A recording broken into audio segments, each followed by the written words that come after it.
Endeavor bills itself as a global network for high-impact entrepreneurs. It selects, supports, and invests in category-defining companies that are impacting economies around the world. One of these Endeavor companies is Blip, a Brazilian communications company powered by AI.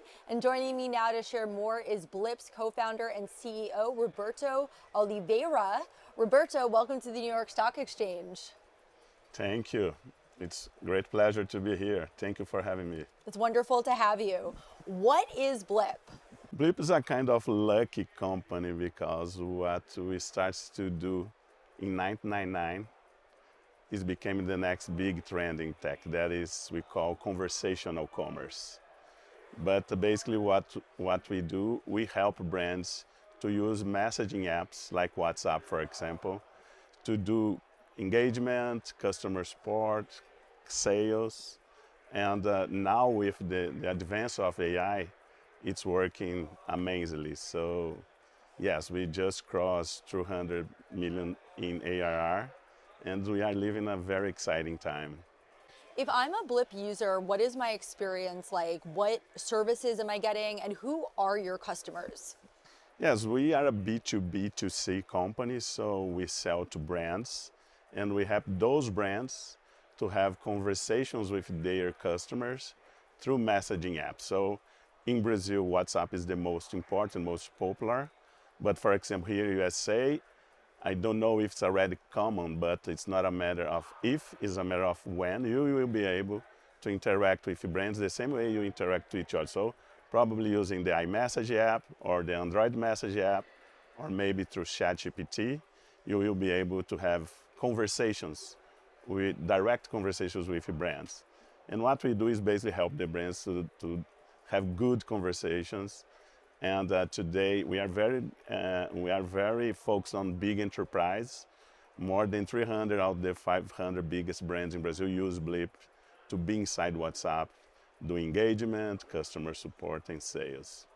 All right, and I understand that you have been in the, quote, conversational market since its early days, since the ringtone days. What is the conversational market, and what is your place in it right now?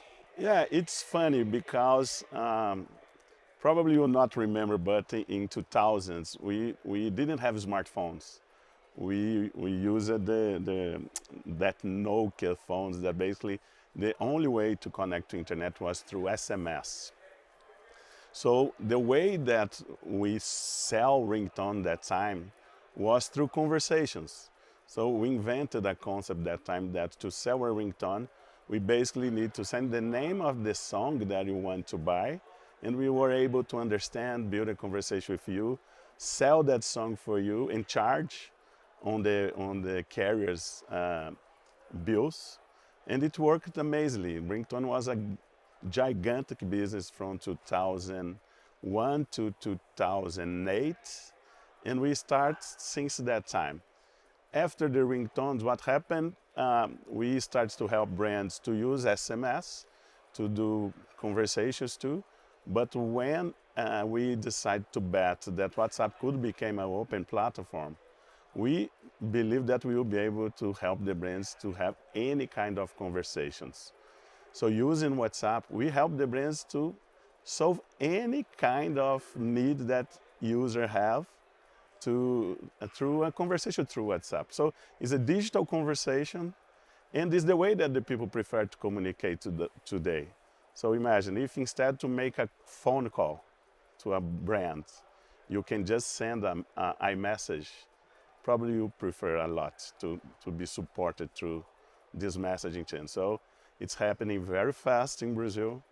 Brazil is a very WhatsApp-centric country, but what we believe is that it's not only on Latin America, this kind of experience will happening all over the world, especially because of the new kind of AI technology that's accelerating a lot the capability of delivering good interactions that feels like human interactions. So it's funny. And I understand that in 1999, you say that not many people believed in messaging, and you made a big bet on it. Did that bet pay off? Yes. It was not a bet on messaging, but we learned the power of messaging, the power of the conversations. The bet at that time was in ringtones. We decided to bet that we learned that ringtones was exploding around the world, and we decided to build a platform to help the carriers in Brazil to sell ringtones to their consumers. We were very successful on that. And because the only way to connect to the cloud, to the internet, through a mobile phone that time was SMS, everything was built over a conversational interface, over messaging exchanging. So at that time we learned the potential of sell songs, for example, but it's not songs.